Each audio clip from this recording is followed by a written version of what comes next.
Hello friends, बहुत बहुत स्वागत है आप सभी का हमारे नए ट्यूशन चैनल जिसका नाम है power house of physical education concept. दोस्तों, इस चैनल पर मैं लगातार आपको यूपी टीजीटी पीजीटी और दिल्ली का जो पेपर है और एलटी उत्तराखंड का जो पेपर है उसके रिगार्डिंग कुछ पुराने क्वेश्चंस पेपर का प्रैक्टिस सेट करा रहा हूं। और इससे पहले मैंने दिल्ली के पेपर को करा दिया है। अगर आपने वो वीडियो नहीं देखा है तो एक बार ज़रूर उसको देख लीजिए। नीचे डिस्क्रिप्शन बॉक्स में लिंक दे रखा है, या फिर आप मेरे प्लेलिस्ट में चले जाइए, वहाँ पर सारा प्लेलिस्ट बना हुआ है। दिल्ली का, केवीएस का, नवोदय का, इन सब का मैंने करा दिया है।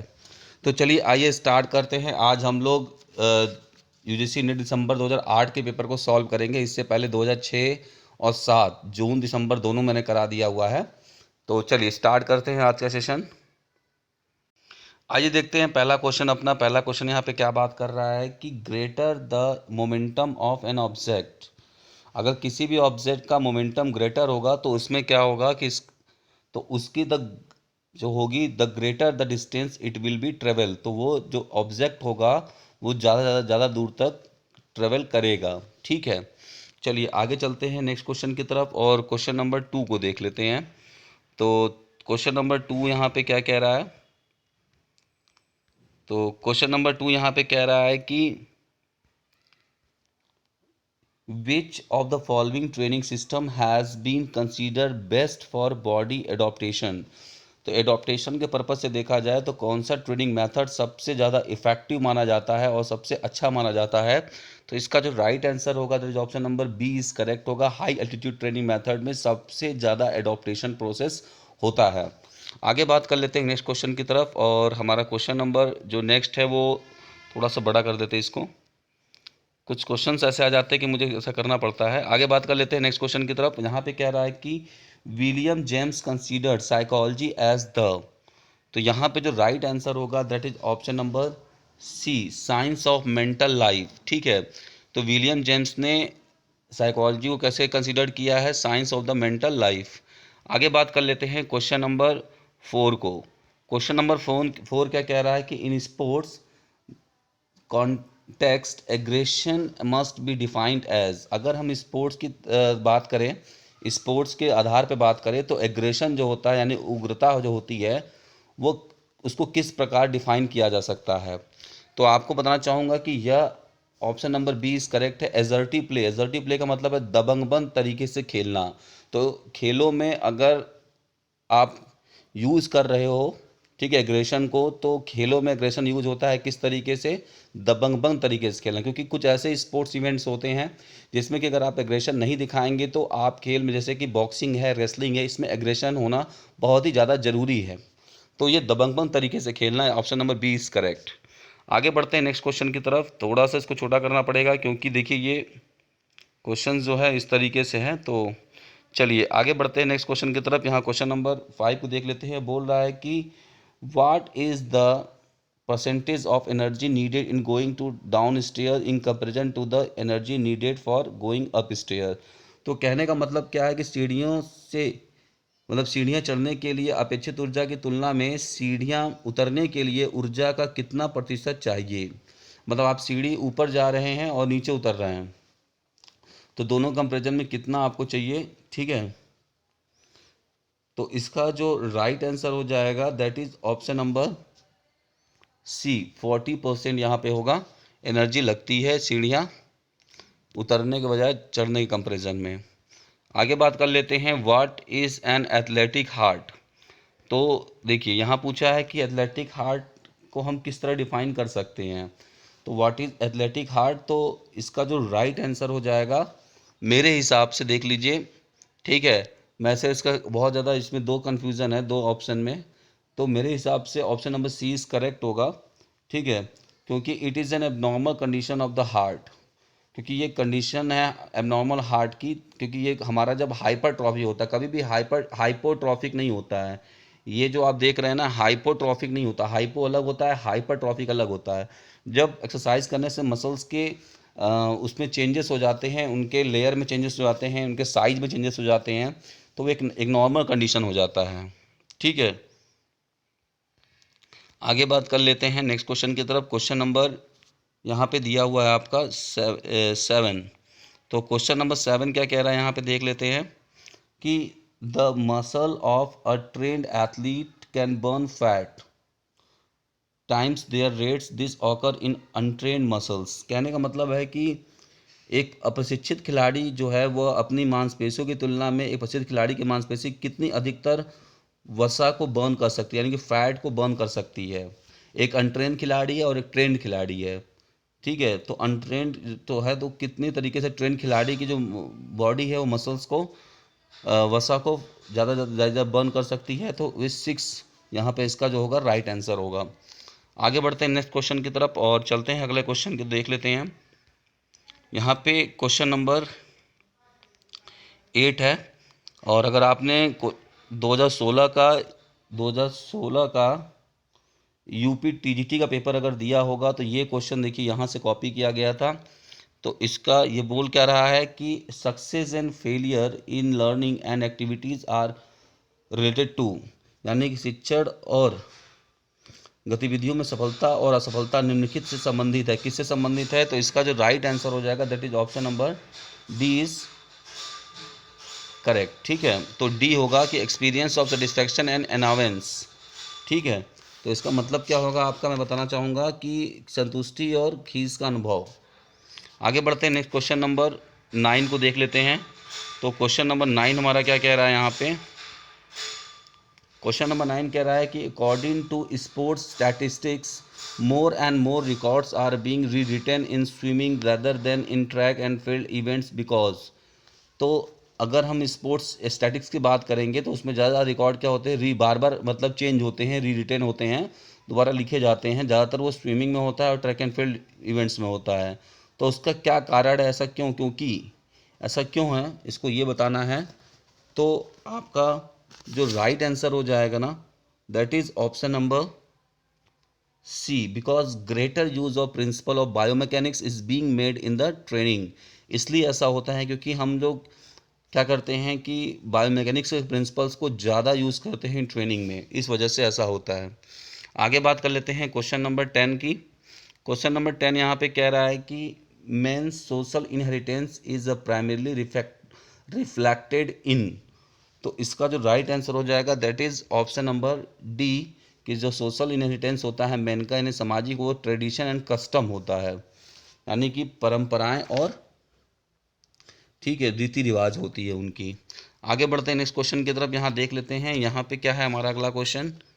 ये कह रहा है कि the latissimus dorsi is a powerful involve in. तो लेटिस्मस डॉर्सी जो मसल्स होता है वो पावरफुल किस में इन्वॉल्व होता है, किस खिलाड़ियों के लिए ज़्यादा यूज होता है? तो आपको बताना चाहूँगा कि लेटिस्मस डॉर्सी जो होता है ना वो आपका स्विमिंग और रोविंग प्लेयर के लिए सबसे ज़्यादा पावरफुल तरीके से यूज किया जाता है, स्विमिंग और रोविंग मसल्स के खिलाड़ियों के लिए। आगे बढ़ते हैं नेक्स्ट क्वेश्चन की तरफ। क्वेश्चन नंबर 12 को देख लेते हैं। तो क्वेश्चन नंबर 12 क्या कह रहा है यहाँ पे? तो क्वेश्चन नंबर 12 कह रहा है कि the external axis of rotation laying outside the physical limits of the body is reflected in. ठीक है, तो यहाँ पे कहने का मतलब क्या है कि शारीरिक सीमाओं से बाहर स्थित बाहरी शरीर का घूर्णन अक्ष किस में प्रबंधित या प्रतिबिंबित होता है? तो इसका जो राइट आंसर हो जाएगा that is option number B, a discus thrower swinging the discus. ठीक है, मतलब कि एक्शन और एक्सिस होता है रोटेशन का, वो क्या होता है कि फिजिकल लिमिट से बाहर की तरफ खींचता है, उसको रिफ्लेक्ट करता है। तो ये किस चीज़ में होता है कि जब डिस्कस थ्रोअर क्या होता है, डिस्कस को स्विंग करता है तो उस समय जो एक्सिस होता है उसका वो बाहर की तरफ गिरने लगता है। आगे बढ़ते हैं नेक्स्ट क्वेश्चन की तरफ। क्वेश्चन नंबर 13 को देख लेते हैं। तो क्वेश्चन नंबर 13 क्या आ रहा है कि the most difficult task in sports management is the management of. अगर हम स्पोर्ट्स मैनेजमेंट की बात करेंगे तो सबसे ज़्यादा दिक्कतें कब होती हैं स्पोर्ट्स मैनेजमेंट की, आपको ये बताना है तो किस चीज़ के लिए होती हैं? तो इसका जो राइट आंसर है that is option number A, personal management में बहुत ज़्यादा दिक्कत होती है। ठीक है, आगे बात कर लेते हैं क्वेश्चन नंबर 14। क्वेश्चन नंबर 14 यहाँ पे कह रहा है कि a good demonstration is design to help. A good demonstration is design to help.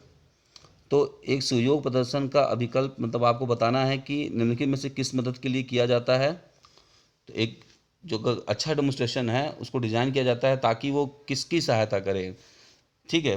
तो इसका जो आपको बताना चाहूँगा जो राइट आंसर है that is option number B, enable peoples to understand the skill well. तो एक अच्छा डेमोस्ट्रेशन स्किल जो है डिज़ाइन किया जाता है ताकि वो हेल्प करे उन लोगों के लिए जो कि स्किल को बहुत अच्छे से समझ पाएँ और परफॉर्म कर पाएँ। आगे बात कर लेते हैं, नेक्स्ट क्वेश्चन नंबर 15 की तरफ बढ़ते हैं। तो क्वेश्चन नंबर 15 यहाँ पे कह रहा है कि all playing areas in indoor sports complex must be led in. तो जो कोई भी अगर इंडोर एरिया कहाँ कोई भी स्पोर्ट्स का इंडोर एरिया मतलब इंडोर अगर हम बना रहे हैं, ठीक है, तो उसका जो डायरेक्शन होना चाहिए वो कैसा होना चाहिए आपको ये बताना है। तो इसका जो राइट आंसर है option number D is correct है, एनी डायरेक्शन। आपने देखा होगा कि जो खो खो भी होता है वो आपका ईस्ट टू वेस्ट होता है, बाकी लगभग जो खेल होते हैं वो नॉर्थ और साउथ होते हैं। तो मतलब इंडोर में आपको कोई डायरेक्शन का कोई भी फिक्स वो नहीं है। आगे बढ़ते हैं, नेक्स्ट क्वेश्चन 16 की तरफ देखते हैं। क्वेश्चन नंबर 16 कह रहा है कि which of the following playing surface is easy to maintain. इनमें से कौन सा प्लेइंग सरफेस है जिसको कि बहुत आसानी तरीके से मेंटेन किया जा सकता है, कम पैसे में खर्च करके उसको मेंटेन किया जा सकता है। तो इसका जो राइट आंसर होगा, ठीक है, that is option number B, natural surface जो होता है किसी भी ग्राउंड का उसको आसानी से मेंटेन किया जा सकता है, ठीक है।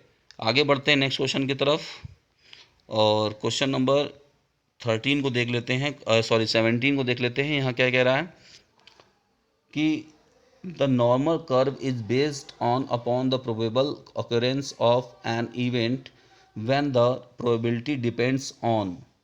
तो एक नॉर्मल कर्व है जो कि बेस्ड किसके प्रोबेबल ऑकरेंस की तरफ करता है, ठीक है, समान वक्र घटना को संभावित रूप से व्याप्त होने पर आधारित है, जबकि संभवतः निर्भर करता है किस चीज़ पर वो निर्भर करता है, एक नॉर्मल कर्व जो होता है। तो इसका जो राइट आंसर हो जाएगा that is option number B, chance पे डिपेंड करता है, यानी कि मौके पर डिपेंड करता है, संयोग पे डिपेंड करता है कि किस तरफ क्या होगा, ज़्यादा होगा। आगे बढ़ते हैं, क्वेश्चन नंबर 18 को देख लेते हैं। यहाँ कह रहा है कि the most important basis for discarding question in a test. तो यहाँ कह रहा है कि मोस्ट इम्पॉर्टेंट बेसिस क्वेश्चंस को निकालना, ठीक है, सर्वाधिक महत्वपूर्ण आधार है, यानी क्वेश्चंस को प्रश्नों में से क्वेश्चंस को छांट देना एक सर्वाधिक है। ये किस चीज़ में किया जाता है कि प्रश्नों को छांट दिया जाता है, ये किस तरीके की चीज़ों में आता है, तो आपको ये बताना है। तो इसका जो राइट आंसर होगा आपका दैट इज़ ऑप्शन नंबर ए, ये होता है आइटम डिफ़िकल्टी। मतलब किसी भी प्रश्न को अगर हम टेस्ट बना रहे हैं और किसी भी प्रश्न को किसको रखना है किसको नहीं रखना है, तो ये आइटम डिफ़िकल्टी के अंदर शामिल होता है। आगे बढ़ते हैं, क्वेश्चन नंबर 19 को देख लेते हैं। यहाँ पे कह रहा है कि analysis of covariance represent an extension of analysis variance to allow the correlation between.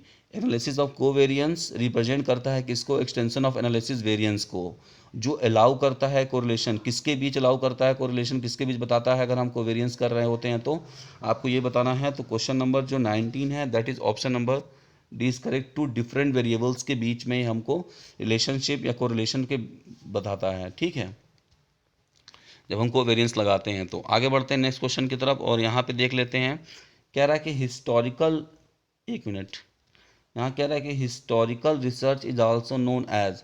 तो हिस्टोरिकल रिसर्च को हम किस नाम से जानते हैं और किस नाम से जानते हैं, तो इसका जो राइट आंसर हो जाएगा that is option number C, retrospective observation के नाम पे भी हिस्टोरिकल रिसर्च को हम जानते हैं, रिट्रोस्पेक्टिव। तो यहाँ पर हम बात करेंगे रिट्रोस्पेक्टिव मतलब होता है पूर्वव्यापी अनुसंधान भी कहते हैं हिंदी में इसको। आगे बढ़ते हैं नेक्स्ट क्वेश्चन की तरफ, क्वेश्चन नंबर 21 को देख लेते हैं। यहाँ पे बात हो रही है कि in order to prevent worsening of the condition of the casualty the first aider must immediately. अगर कोई प्रिवेंट किसी चीज़ को हम प्रिवेंट कर रहे हैं, बचाव कर रहे हैं किसी भी कैजुअलिटी मतलब कोई दुर्घटना से, ठीक है, तो फर्स्ट एडर जो होगा वो तुरंत किसको हैंडल करेगा आपको ये बताना है, ठीक है। तो इसका जो राइट आंसर हो जाएगा 21 का दैट इज ऑप्शन नंबर ए, किसी भी वुंड को तुरंत ड्रेसिंग करना ये सबसे पहला फर्स्ट एडर का काम होता है, ठीक है। आगे बढ़ते हैं, क्वेश्चन नंबर 22 को देख लेते हैं। यहाँ क्वेश्चन नंबर 22 कह रहा है कि bio feedback is a technique by the use of which an individual learns to relax by controlling. तो बायो फीडबैक जो होता है एक तरह से टेक्निक होता है जो कि किसके द्वारा इंडिविजुअल के द्वारा, जिसमें कि इंडिविजुअल को रिलैक्स को कंट्रोल करना सिखाया जाता है। तो वो किस पर आधारित होता है आपको ये बताना है। तो इसका जो राइट आंसर हो जाएगा that is option number A, involuntary body function such as heart rate. तो जब बायोफीडबैक लर्निंग में जब हम रिलैक्स करना सिखाते हैं तो वो कंट्रोल करता है किसको, आपके हार्ट रेट के फंक्शंस को रिलैक्स करता है। ठीक है, आगे बढ़ते हैं नेक्स्ट क्वेश्चन की तरफ। क्वेश्चन नंबर 23 को देख लेते हैं। तो क्वेश्चन नंबर 23 क्या कह रहा है यहाँ पे कि the real test of the laboratory experiment lies in its. तो जो लेबोरेटरी में टेस्ट हो रहा होता है, ठीक है, लेबोरेटरी में अगर एक्सपेरिमेंट टेस्ट कुछ हम कर रहे होते हैं तो वो किससे संबंधित होता है आपको ये बताना है। ठीक है, तो आपका इसका जो राइट आंसर हो जाएगा that is option number D, controllability होती है। ठीक है, जो भी हम एक्सपेरिमेंट लेबोरेटरी में करते हैं उसमें आपको कंट्रोलेबिलिटी देखने को ज़्यादा मिलती है, क्योंकि उसमें जो वेरिएबल्स होते हैं उन पर क्या होता है, रिसर्चर का कंट्रोल होता है, उसको घटा बढ़ा के कॉज और इफेक्ट को वो चेक कर सकता है। आगे बढ़ते हैं नेक्स्ट क्वेश्चन की तरफ। और क्वेश्चन नंबर यहाँ पे दो स्टेटमेंट देखिए दिए गए हैं, तो आपको ये बताना है। पहला स्टेटमेंट यहाँ पे क्या है आपको ये देख लेना है। बता रहा है कि the rate of change of momentum is directly proportional to the applied force. तो जो rate of change of momentum किसी होता है ना, ऑब्जेक्ट पर डायरेक्टली हम अप्लाइड करते हैं तो उसके रेट ऑफ चेंज में, ठीक है, हम मोमेंटम में चेंजेस ला सकते हैं। And it's is the same direction, और उसको में जिस डायरेक्शन में वो करना होता है, थ्रो करना होता है, तो उसमें हम क्या करते हैं उसी डायरेक्शन में फोर्स को अप्लाई करते हैं। दूसरा स्टेटमेंट कह रहा है कि when an object is acted upon bye a constant force. जब किसी भी ऑब्जेक्ट पे हम क्या करते हैं कि कांस्टेंट फोर्स को लगाते हैं, इट्स रिजल्टिंग एक्सेलरेट। तो इसका मतलब क्या होता है कि वो जो ऑब्जेक्ट एक्सेलरेट करना स्टार्ट करता है directly proportional to the force and inversely proportional to its मास।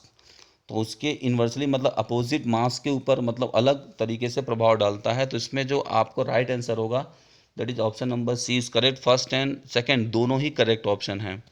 आगे बढ़ते हैं, क्वेश्चन नंबर 25 को देख लेते हैं। क्वेश्चन नंबर 25 क्या कह रहा है कि पहला बोल रहा है कि प्लेइंग एरिया, ठीक है, पहला क्वेश्चन यहाँ पे बोल रहा है कि playing area of golf is known as course. तो ये आपका स्टेटमेंट सही है। ठीक है, ये स्टेटमेंट आपका सही है। नेक्स्ट बात कर लेते हैं। यहाँ बात कर रहा है कि प्लेइंग एरिया, यहाँ बात कर रहा है कि playing area of hockey is known as ground. ये भी बात सही कह रहा है यहाँ पे, ये भी आपका स्टेटमेंट सही है। Playing area squash is known as court. ठीक है, तो यहाँ पे देखिए आपका ये भी आपका ऑप्शन जो है, ये आपका स्टेटमेंट जो है एकदम सही बता रहा है कि playing area of squash is known as court. ये भी एकदम सही बात है। तो इसमें जो राइट, और यहाँ बात कर रहा है playing area of short put track नहीं कहते इसको, ये गलत है। तो इसका जो राइट आंसर हो जाएगा that is option number B is correct. 1 2 3 तीनों स्टेटमेंट सही है। आगे बात कर लेते हैं। और यहाँ पे देखिए क्वेश्चन नंबर 26 दे रखा है। ठीक है, तो क्वेश्चन नंबर 26 में हम देखेंगे क्या है।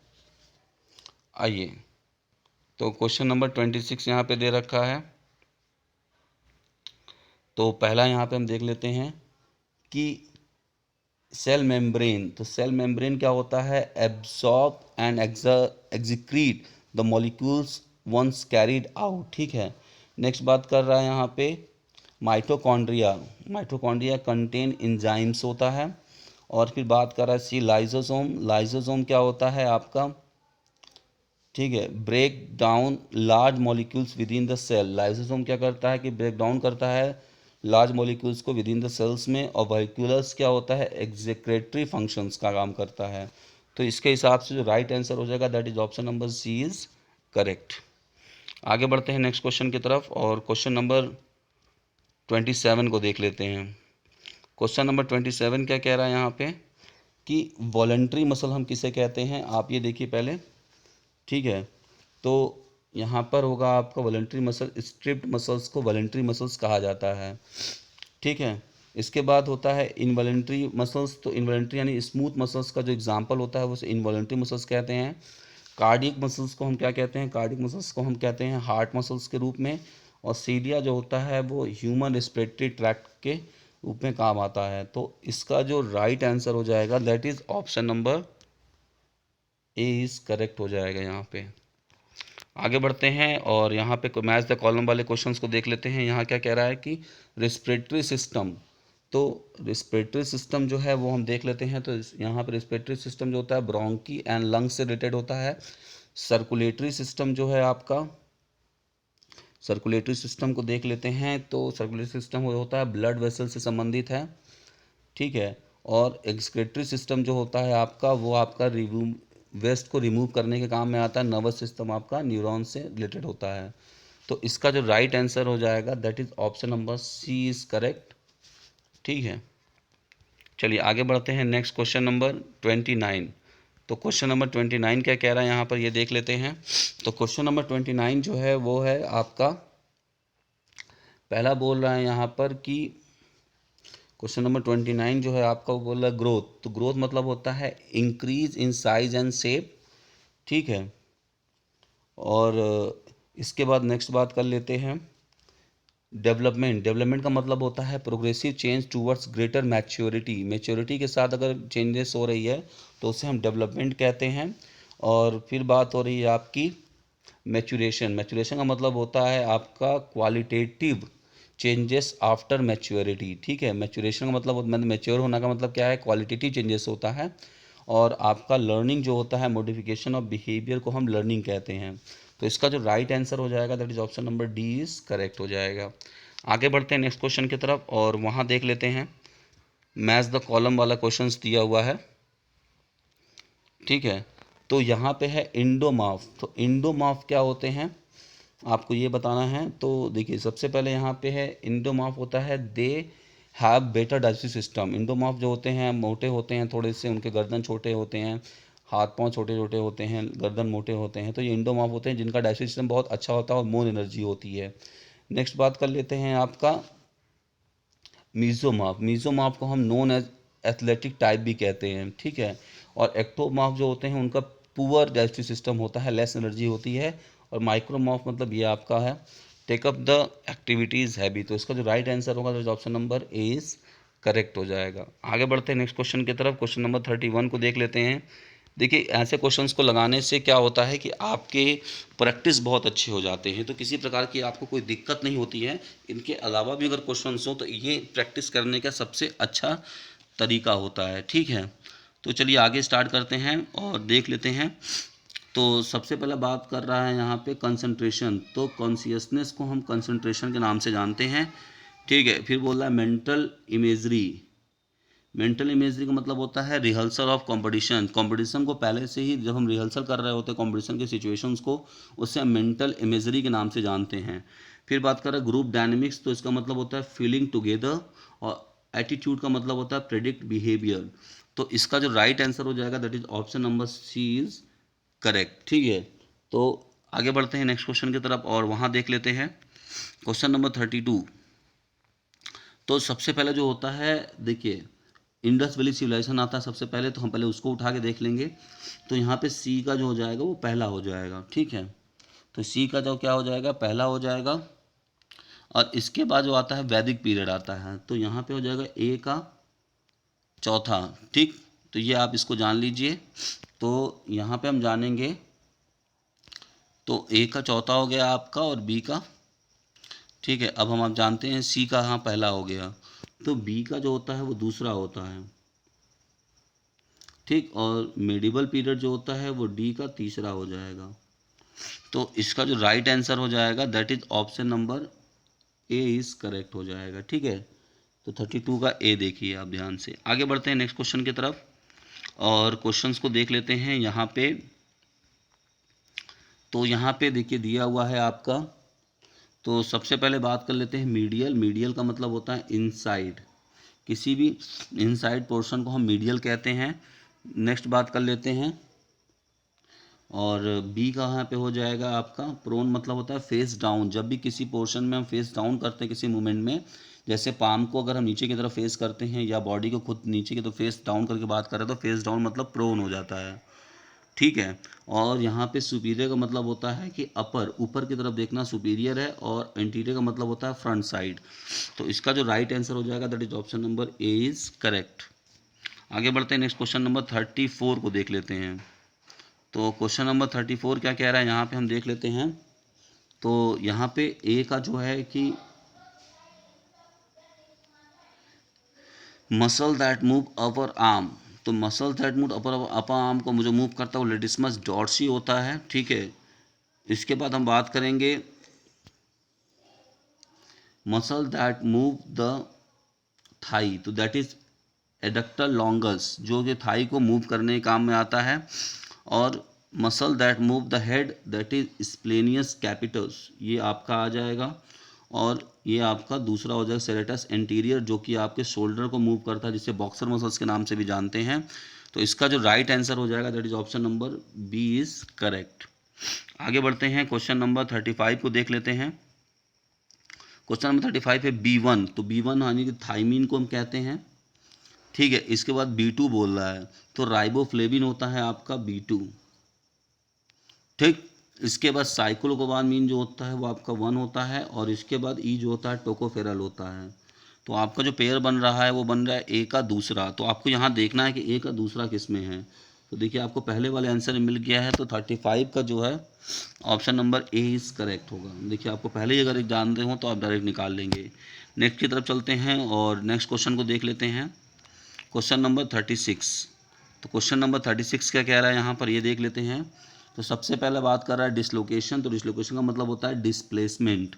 किसी भी जोड़ का, ज्वाइंट का, जब उसकी जो ओरिजिनल प्लेस है उसकी जगह से डिसलोकेट हो जाना, that is dislocation and displacement. और फ्रैक्चर का मतलब होता है क्रैक्ड हो जाना, ठीक है। तो यहाँ पे आपका देख सकते हैं कि आपका ए का चौथा हो गया,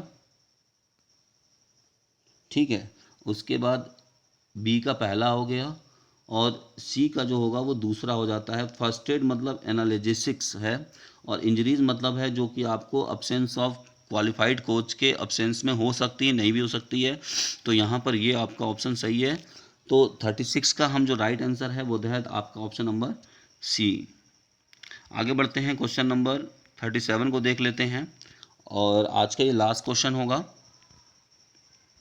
चलिए तो देख लेते हैं 37 को। और तो यहाँ पे जो राइट पहला आंसर है आपका वी थीटा। तो वी थीटा मतलब क्या है, आपका प्रोजेक्टाइल एंगल को रिप्रेजेंट करता है ये, ठीक है। इसके बाद है थीटा, जो कि आपको प्रोजेक्टाइल वेलोसिटी को रिप्रेजेंट करता है, ठीक है।